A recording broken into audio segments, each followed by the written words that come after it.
Thank you for joining us. Today we're going to do a hive swap, which means swapping the bees from this hive into another hive.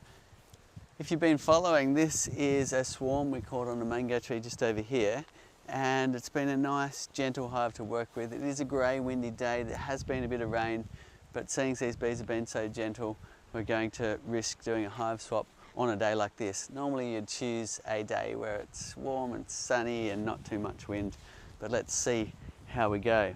See if we can swap over all of the bees in this hive to our Flow Hive 2 Plus, and we'll even put the super right on top as we go as well. And we'll run through a few tips about when you're putting your super on, because this hive is just about ready to have its super put on top. So first of all, get your smoker. After protecting yourself from bees, a couple of good puffs in the front. Do make sure you do up the zips on your bee veil, like this, and the Velcro across the top of the zips. Okay, next, this roof's coming off, and then we're going to take off the inner cover, which is the next bit here. Now before we do that, I'm going to move them over because I want to put the new hive in the location where the bees are returning, because they kind of GPS locate right to this location. So what I'm going to do is simply pick up this hive. It's not too heavy yet, and well, it's getting a little bit of weight actually, and put it over here. Then we're going to set up our new hive, which we've already assembled and put a coat on right here where the old hive was. Now it's a little bit higher, but the bees will work it out. It's close enough. Okay. Next, what we're going to do is pop off the inner cover here. So just with our hive tool, the chisel end. If you've got questions, put it in the comments. We'll answer those as we go. Trace will read them out. Now this hive, we have seen the queen right on the inner cover a couple of times, so I'll have a quick look for her in case she's dwelling up there again. I'm not seeing her. I'm seeing some beautiful pollen though. Look at these orange balls on their legs there. Pollen pants, so cool. Bright orange pollen today. It's neat to watch all the different colours of pollen. A couple of hive beetles too. Sorry beetle, you didn't mean to be in the wrong place in the world. Okay, now the inner cover I'll just leave there for the moment. So if the queen was on it, she could just walk straight back in to here. Now the aim of the game is simply to move all of these frames into this box. Quite an easy task really. And as we go, we'll have a good look at the frames, check everything's happy and healthy, and make sure they're all drawn out, ready for a super on top. And as we go, think of your questions, put them in the comments, and we'll get to answering those shortly. So I'm going to just lever out the first frame using the hook end of the tool like this. And what we're going to do is just grab it with one hand and just gently lift it up. And what we should see is some honey stores on the edge, which we are seeing. So that there is some honey, and it's capped at the top and not capped lower down.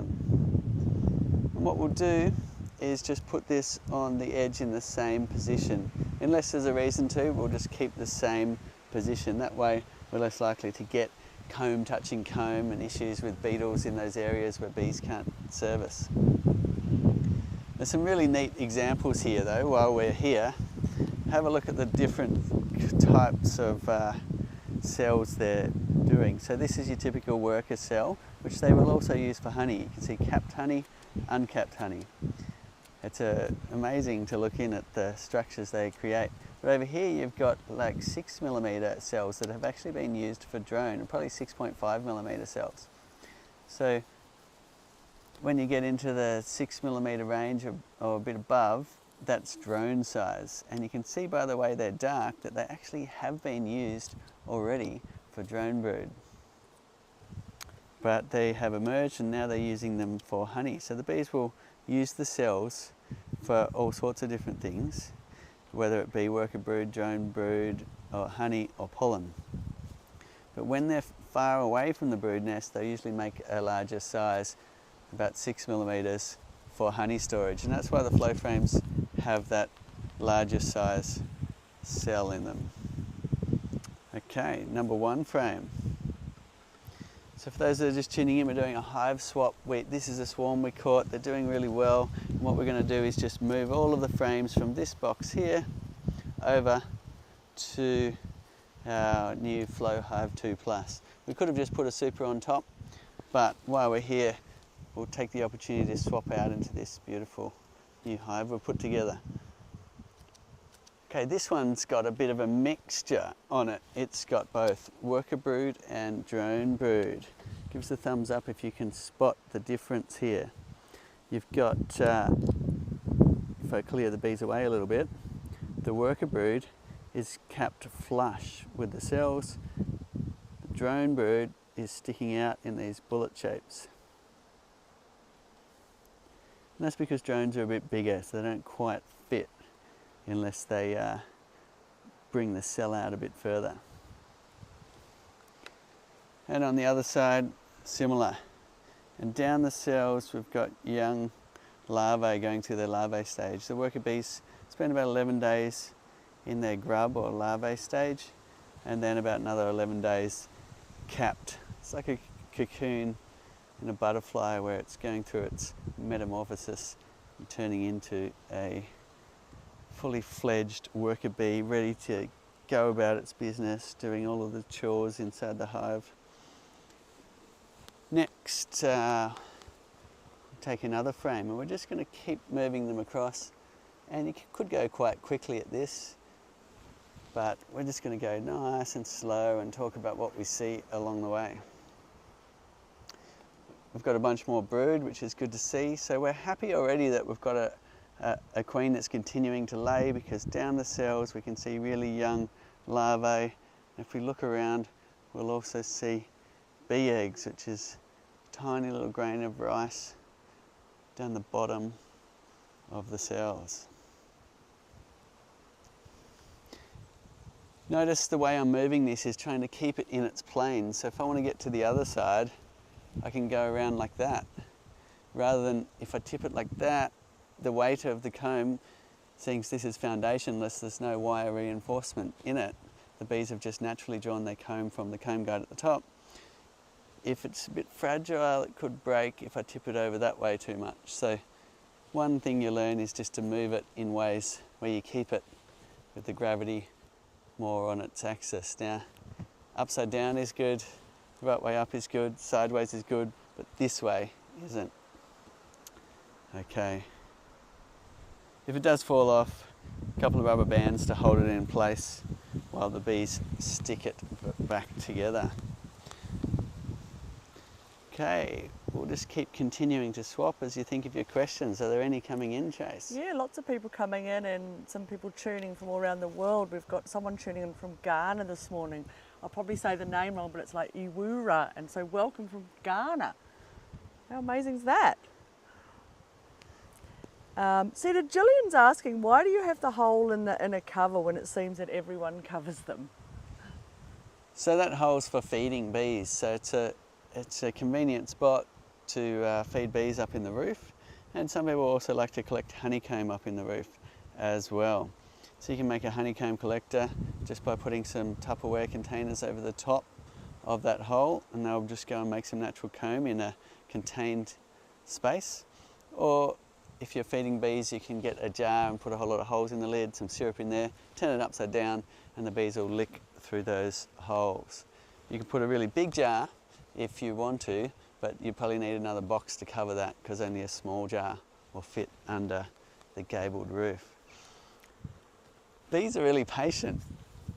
If I stand here, which is the original flight path, they're just behind me, just waiting, considering they might have flown up to 10 kilometres with a full load of nectar and pollen.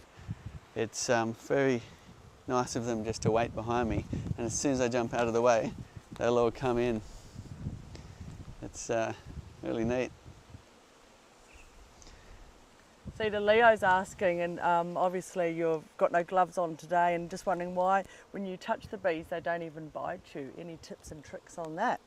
So it's all about genetics really. You can get some quite aggressive bees and you can get some calm bees. Now we've been working with these bees for a month now since we caught the swarm, and we've noticed that they're very calm. So you could even do this without your bee suit at all, but if you're new to beekeeping, wear your gloves, protect yourself. You want to have good experiences as you start out, and it's also really important to learn how your body reacts to bee stings. You don't want a whole lot at once. So, but these bees are calm. If it was an aggressive hive that was stinging me, I would put my gloves on. Okay, we've got a lot of brood here, which is great. We've got drones, we've got worker bees. It's looking good.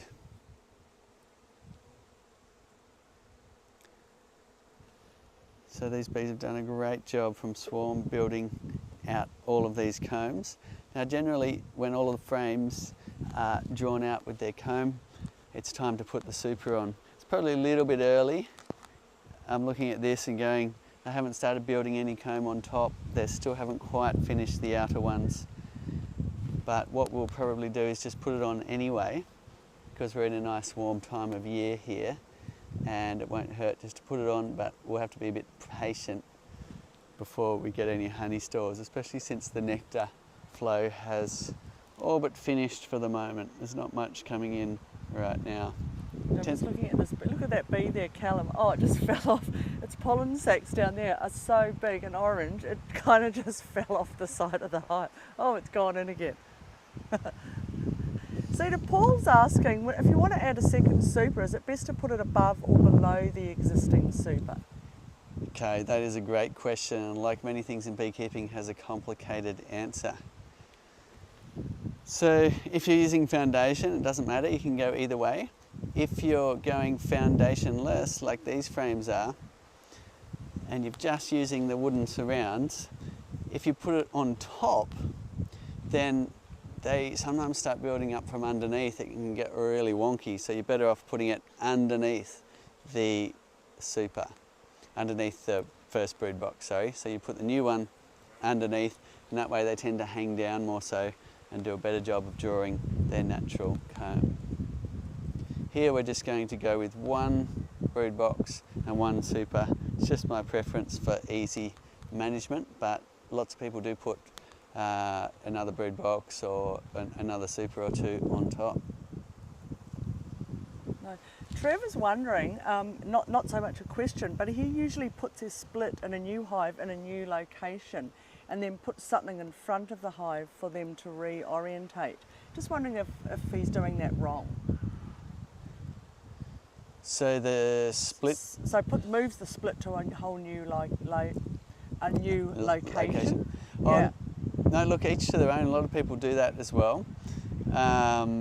What I tend to do when I'm taking a split is put the weaker colony where the flight path was set up. That way you give them a bit of a boost. But if you move it away, it'll just slow them down a little bit. But as long as you've got enough brood waiting to emerge, then the numbers will build up. So you can go either way. It also depends a bit on what's convenient. If you, like here, we don't really have any more room in this beautiful garden bed for any more hives, so we probably will need to move this hive to some other location, in which case, as you said, we'll use that distraction technique where we just move the colony. If we're only going a short distance, put some branches or an old t-shirt strapped onto the front of the hive, and that will for most of the bees cause them to reorientate, but you'll still get 5% returning to here, this location, in which case you can use any type of box to catch them and ferry them over, or you can just let them find their own way. They'll eventually find their own way into another hive. Great questions, keep them Yeah. coming in. Yeah, there's good ones. Matthew's got a couple of questions. His first one is, how long does it normally take for a virgin queen to return to the hive? A virgin queen will go on a mating flight and she'll be back that day. So her mating flight might last half an hour or so. I've seen them ripping around my little valley a couple of times and it's quite a spectacle to see, but she will be back to that same hive on that day. And she might mate once more and then that'll be it for up to 6 years of laying sometimes a couple of thousand eggs a day. Quite amazing. I just saw a bee dragging out this drone bee, which is interesting. They will sometimes discard the drone bees, rip their wings off and so on if nectar is scarce. So I've seen a bit of that lately, where the bees have actually been dragging out the drones because they just eat a lot of nectar and don't do a lot of work, and they're the first to go when times get tough. But that's a pretty new drone and they've killed it. It doesn't look like it's been squashed or anything, and they were dragging it out the front. Bit brutal, but that's the way they do it for the survival of the colony. Nice. Matthew's second question, Cedar, wants to know what's flowing up here and how often do we do brood inspections? Okay, so what's flowing is in the nectar flow. Yeah. Yep. So at the moment we've just got a bit of a lull. We had the spring flow here, which was a lot of Goyas or wild quince down in the valley below, which has a very light, very fragrant honey, which I love. Some people hate, it just depends. It's a very strong one. And all sorts of understory weeds have been flowering. There's been some eucalypts flowering as well. And down in the valley below, the macadamias flowered in the earlier spring. So we've had a whole lot, but then typically what happens is there's a bit of a lull right now as we head towards the start of summer. And that's just this area. If you go a few hours drive away from here, it'll be completely different. So it's about learning what's going on in your area, and sometimes it's nice to make a bit of a chart and start learning what's flowering when, and you'll notice that change over the seasons too. You'll even get types of trees. Like I was in Tasmania visiting a beekeeper, and he said, here's the last jar of my honey from the grey box, I think it was. It flowers once every 15 years.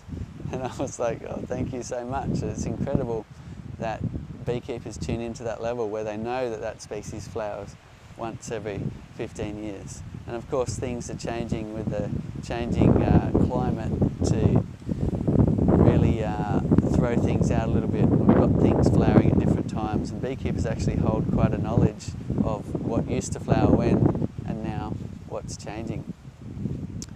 The next part of the question was, Trace? No, his other one was about the mating queen, so you've answered his question. Okay, great. All good. So Cedar, question coming in, are you putting the brood frames in exactly the same order, and if so, why do you do that?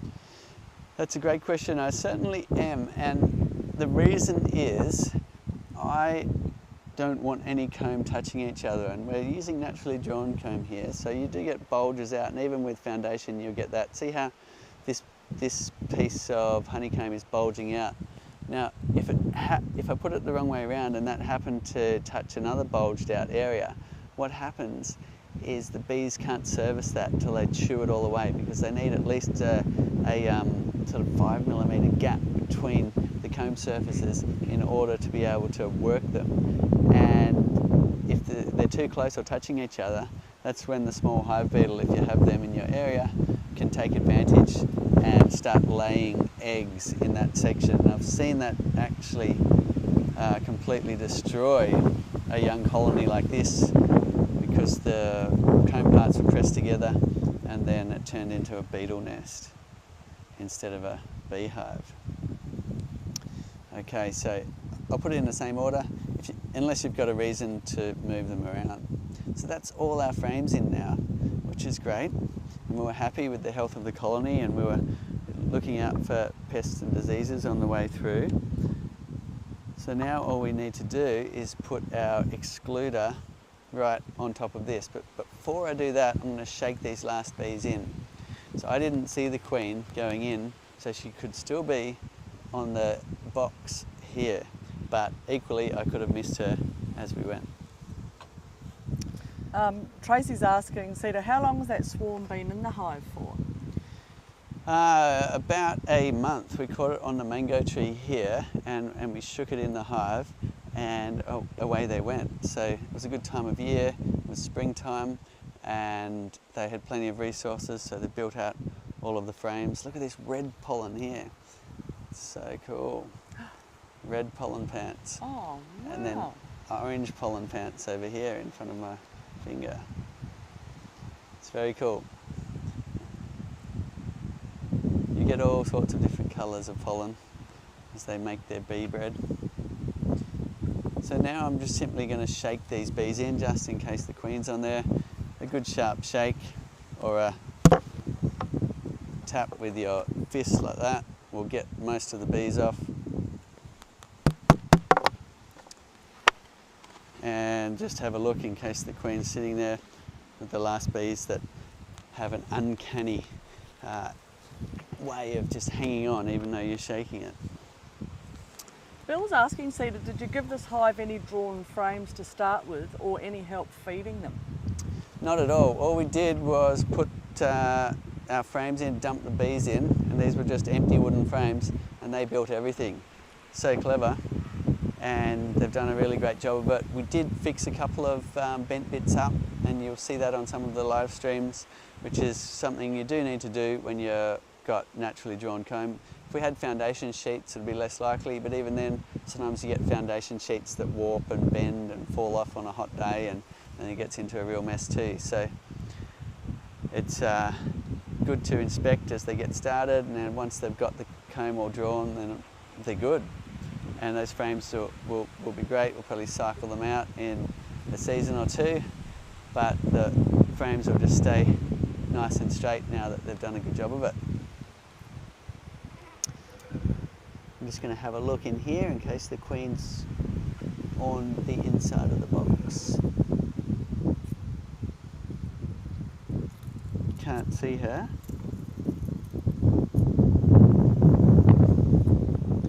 I'll shake them in anyway. Lots of pollen, which is neat. Lots and lots of pollen because the bees seem to be returning to this hive. They know the look of it, and the returning ones are the ones with the pollen. So if you have a look down in this corner here, you'll see all of these different colours of pollen.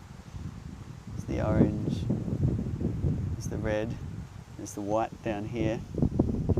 So the bees are going to multiple different flower locations to collect those pollens. Good. Okay, let's shake them in. Now, we have actually, are these connected together?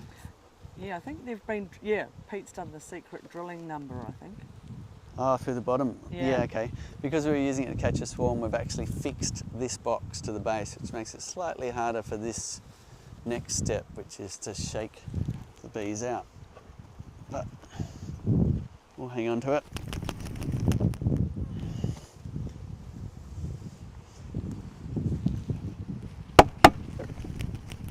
Okay.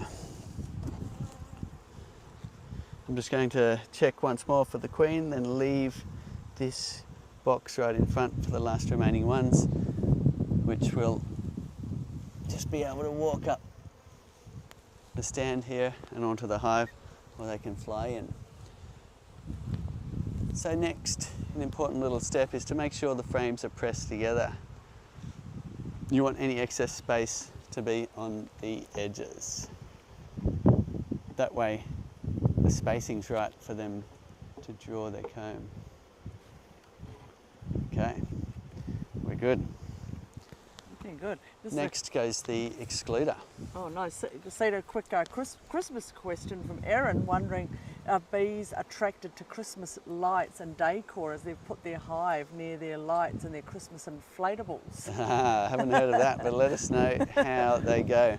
I think they would generally go towards a brighter light, and bees don't see red light either, so you know, one trick is if you're having bees going to a porch light or something, is change it to a red light, and bees won't actually see it at all.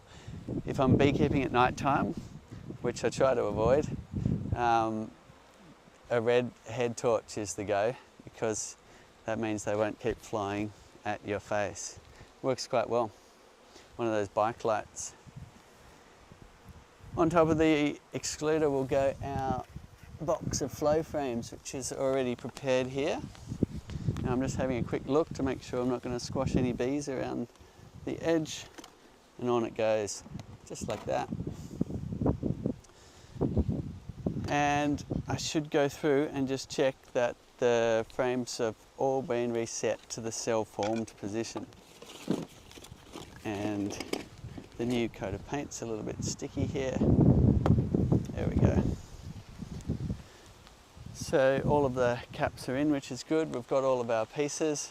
Now all we need is a flow key in order to reset these. So I'm going to take out all of these caps.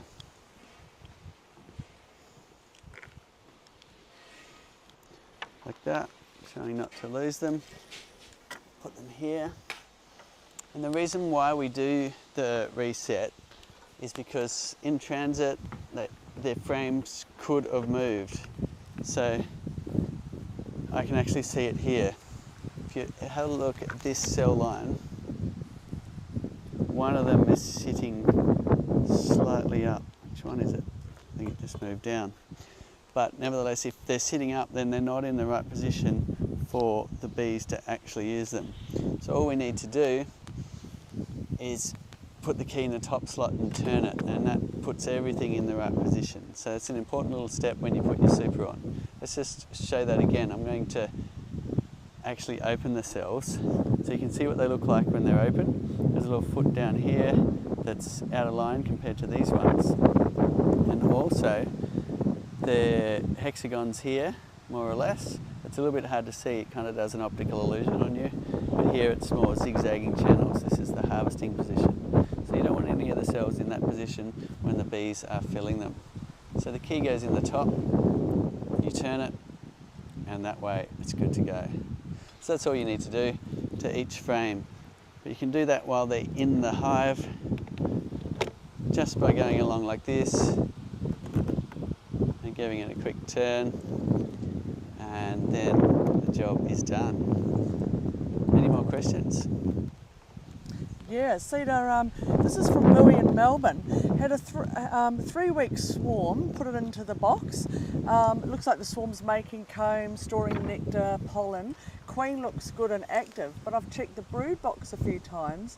No, there's no brood or eggs or larvae. As I said, the queen is there, but does it mean that it's still virgin and hasn't mated yet? And could it be because it's so wet and rainy down in Melbourne lately and maybe the queen hasn't been able to get out? Oh, it's actually the old queen that generally leaves the hive, unless you've got a situation where the hive's got multiple queens and it was a secondary swarm. So most likely it's the old queen that's already laying that's leaving from the hive. So it should be laying. Keep an eye out over the next few weeks. If you don't see any eggs at all down the bottom of the cells or no sign of larvae, then you might need to give them a new queen. Best way to do that is to get in a mated queen from a queen breeder. That way you're getting known genetics and much more likely to get a calm, productive hive. But well done for catching the swarm, and fingers crossed she starts laying. Yeah, Kat's asking, Cedar, do you have to always split hives, or are you just able to have one hive? Is swarming preventable without splitting?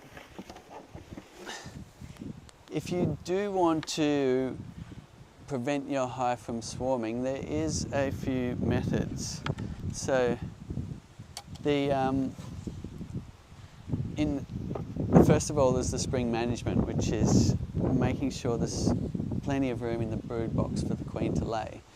So that's the primary trigger for swarming, is congestion in the brood box, not enough space to lay eggs. The next one is harvest your honey. If you harvest your honey, then they can move honey from downstairs to upstairs, and in the springtime that'll mean more space for the queen to lay.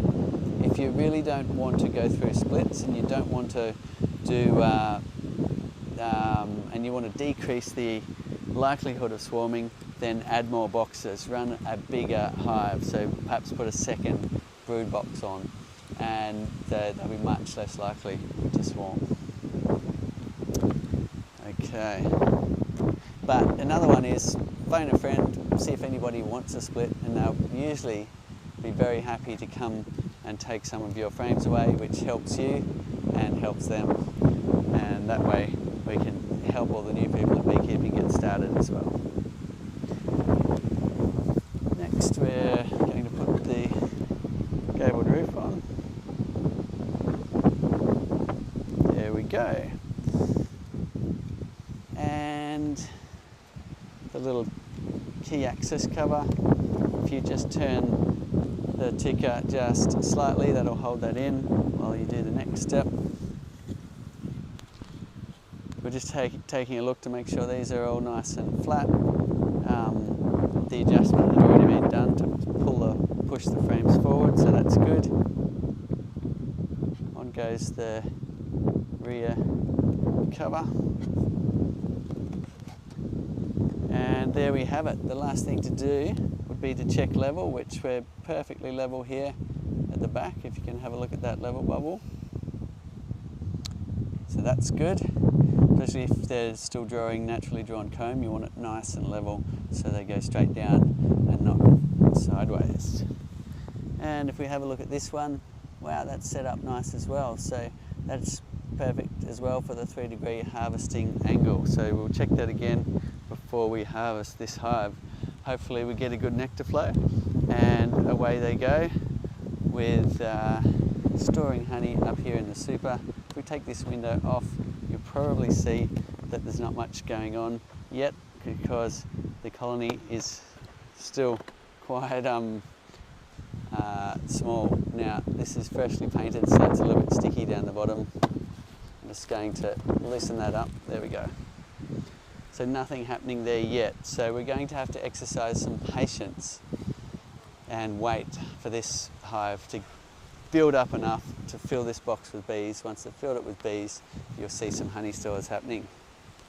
Got time for a couple more questions? Great. Andrew's asking, Cedar, when taking a split from an overpopulated hive, what is the minimum amount of frames one must remove and place in a nuke? Would a frame of brood, a frame of nectar and a frame of pollen be enough? So 3 total frames. You certainly can do that. You can start very small. Now you'd be doing that because you're not wanting to affect the production of the parent colony. But I find it's better to take a few more. You increase your chances of survival of the split, and by taking some of the bees away, you don't necessarily affect the production too much of the parent hive. So yes, you could do a single frame of brood, that would be the very minimum, but I tend to do closer to an even split, so taking half of the frames out and away they go. I usually leave the queen in the parent colony so they can build up very quick, and the other one will raise its own queen and get going, or I might be purchasing a queen in from a breeder. Or my sister might give me one, she's been breeding lots of queens lately. Cedar, Ian's asking, after getting a nuke, do you add it straight into the hive or should you leave it a week or so? So when you get a nuke, it's basically a going little hive. It's like half of a brood box. It's full of bees, it's full of honey stores, pollen. It's got the brood in there, the queen laying, so it's its own little hive. And one of the benefits of starting out with a nuke is the time pressure isn't there. You could leave it like that for months if you wanted to. However, if they start really building up at the front because they don't have enough room, then they might swarm. So you want to make sure you transfer them into your brood box before they swarm. But if there's not much nectar around, they won't. They'll just be sitting there. So it means it's a bit more friendly in terms of time frames. You can choose a time when the weather's nice and you've got the time to put that nuke into your brood box. Nice. Phantom's asking, everyone's into their nukes at the moment. He transferred a nuke into the brood box last Saturday. We're getting about 40 to 50 bees just sitting under the hive during the day and hardly moving. But they go back into the hive at night. Just wondering if that seems okay. Yeah, that's normal. A lot of bees will often hang out the front of a hive, especially if it's hot weather. They'll be enjoying the breeze, making a bit more space in the hive for the bees to do their work. Nice. Paul's just asking, when buying a nuke, does it come with a queen or will they produce their new queen, their own queen? It'll come with a queen that's already laying, lots of brood in there, just basically going mini hive. And all you do is transfer it into your brood box, look after them, and they'll grow. Nice, look, I'm throwing them at you now. Cedar, here's another one. Joe said got a November swarm that he tried to save but unfortunately lost it. Should I keep my frames out or should I pack away for spring? Not sure where Joe is. Okay, so if they started to draw comb and then they abandon, it depends. You could, if you wanted, freeze them, but in reality, I'd probably let a new swarm make their own comb, just start fresh. That way you're leaving any pest and disease issues behind. And you could probably just make some candles out of the wax left over. If they've got honey left, then you could enjoy that. If you leave it around, it'll go fermented. But what you don't want to do is leave what's called a dead out in your apiary. So if it's a hive full of comb and there's honey stores in there still, but the colony's gone, then what will happen is another colony will come and rob that, and that's one way disease can spread. So do take it out of the apiary, make some candles out of it, or freeze it if you want to. But you can start again with a nuke or another swarm. Don't give up. Well done for catching the swarm and having a good go.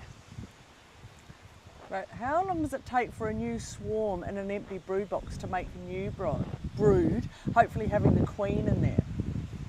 Oh. So very fast is what they can do sometimes, but they can also be slow. What a swarm does when it leaves is they load up on honey, and that gives them the carbohydrates to make wax. And if you've got a big swarm, like it's the size of like 4 footballs big, that's a big swarm, then I have seen them draw all the comb in a complete brood box in a day.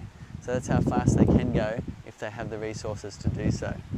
But as soon as they have a few frames drawn, that queen can start laying, because she's the old queen who was used to laying a lot of eggs who leaves the hive.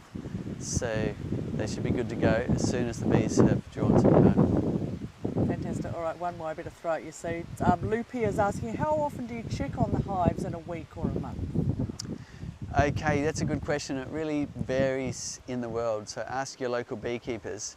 Around here, the commercial apiarist will be checking right through the brood nest of every hive, looking for pests and disease at least a couple of times a year, or when necessary, when they see there's an issue with one of the hives where there's low production or low bee numbers.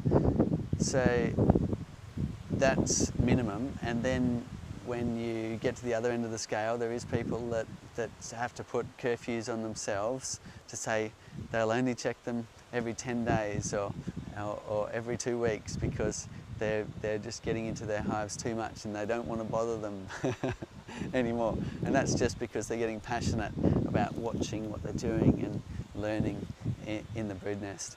So it really does vary. Some areas of the world have a lot more management that's needed through certain times of the year. For instance, in spring you'll be doing a lot of management in some countries, managing the varroa before the honey super goes on, and you might be in there multiple times in that time. And then in a very cold climate, there might be 6 months where you don't look in there at all, as the hive is just in more of a hibernation phase. So the seasons vary, the place varies. Ask your local beekeepers. If you've got answers, then chime in on the thread below. Thanks to all you people who do a great job of that, answering all of the great questions that people have. It's all about just sharing knowledge and finding different opinions and choosing what works for you.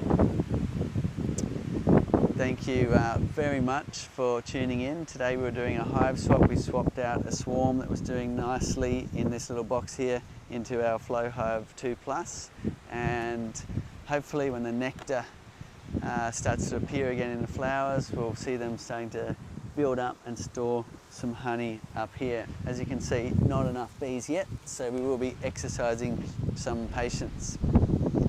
If you want a handhold in beekeeping in terms of an online handhold, we have a great course at thebeekeeper.org which is made to take you from square one right through to even a deep scientific knowledge in beekeeping. Gets rave reviews, also a fundraiser. We've planted 1 million trees so far and we'll keep counting from funds from that. So thank you to all those that have been a part of it. There's experts from all around the world that have been tuning in and providing great content for that online course as well. Same time next week, let us know what you'd like us to cover and hopefully we'll have another interesting topic for you.